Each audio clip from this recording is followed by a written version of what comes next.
नमस्कार, सुस्वागतम दर्शकों जी। मैं बीएन फिर एक बार आप लोगों के साथ। सम्माननीय राष्ट्रपति द्रौपदी मुर्मू जी आज यानी गुरुवार को लोकसभा और राज्यसभा के संयुक्त सत्र को संबोधित किया। 18वीं लोकसभा के गठन के बाद राष्ट्रपति का यह पहला संबोधन था। इस दौरान राष्ट्रपति द्रौपदी मुर्मू ने सरकार के विजन देश का सामने रखा। उन्होंने 1975 के आपातकाल का भी जिक्र किया। राष्ट्रपति ने अपने संबोधन में जब नॉर्थ ईस्ट का नाम लिया तो विपक्ष ने हंगामा शुरू कर दिया। विपक्ष दलों के सांसदों ने नारेबाजी भी की। राष्ट्रपति ने अपने संबोधन में आपातकाल का भी जिक्र किया। उन्होंने कहा कि 1975 में देश में हाहाकार मच गया था। आपातकाल संविधान पर सीधे हमले का सबसे बड़ा और काला अध्याय था। आपातकाल के दौरान पूरा देश अंधेरे में डूब गया था, लेकिन देश ऐसी असंवैधानिक शक्तियों को पराजित करने में सफल रहा। राष्ट्रपति ने कहा कि हमारे लोकतंत्र को नुकसान पहुंचाने के हर प्रयास की सभी को निंदा करनी चाहिए।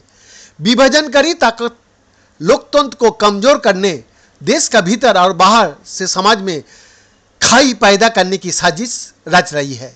राष्ट्रपति द्रौपदी मुर्मू जी ने आगे कहा कि यह सुनिश्चित करने के लिए सरकार का निरंतर प्रयास है कि देश की युवाओं को अपनी प्रतिभा प्रदर्शित करने का पर्याप्त अवसर मिले। मेरी सरकार पेपर लीक के हालिया घटनाओं की निष्पक्ष जांच के लिए प्रतिबद्ध है। दोषियों को कड़ी सजा मिलेगी। इससे पहले भी हमने विभिन्न राज्यों में पेपर लीक होते देखा है। इसके लिए दलगत राजनीति से ऊपर उठकर संसद द्वारा एक सख्त कानून बनाने का जरूरत भी है।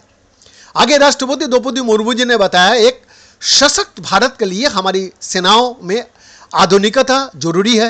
युद्ध की स्थिति में हम सर्वश्रेष्ठ बने, इसके लिए सेनाओं में सुधार की प्रक्रिया निरंतर चलना चाहिए। इसी सोच के साथ मेरी सरकार ने पिछले 10 वर्ष में कई महत्वपूर्ण कदम उठाया है। पिछले एक दशक में हमारा रक्षा निजात 18 गुना बढ़कर 21,000 करोड़ रुपया तक पहुंच चुका है। आगे राष्ट्रपति द्रौपदी मुर्मू जी ने कहा, मेरी सरकार ने CAA कानून के तहत शरणार्थियों को नागरिकता देना शुरू कर दिया है।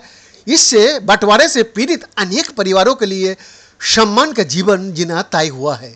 जिन परिवारों को CAA के तहत नागरिकता मिली है, मैं उनके बेहतर भविष्य की कामना करती हूँ। आगे उन्होंने कहा, सरकार ने PM किसान सम्मान निधि के तहत देश के किसानों को 3,20,000 करोड़ रुपया से अधिक की राशि प्रदान की है।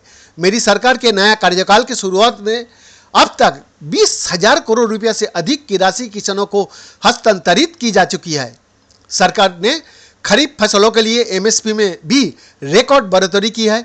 आज का भारत अपनी वर्तमान जरूरतों को ध्यान में रखते हुए अपनी कृषि व्यवस्था में बदलाव कर रहा है। जी हाँ, आजकल दुनिया में जैविक उत्पादों की मांग तेजी से बढ़ रहा है। भारतीय किसानों के पास इस मांग को पूरा करने की पूरी क्षमता है। इसलिए सरकार प्राकृतिक खेती और इससे जुड़े उत्पादों की सप्लाई चेन को सशक्त कर रही है। राष्ट्रपति द्रौपदी मुर्मू जी ने और बहुत सारे कुछ बताया। फिर भी आज इतना तक। BN का एक्सक्लूसिव रिपोर्ट।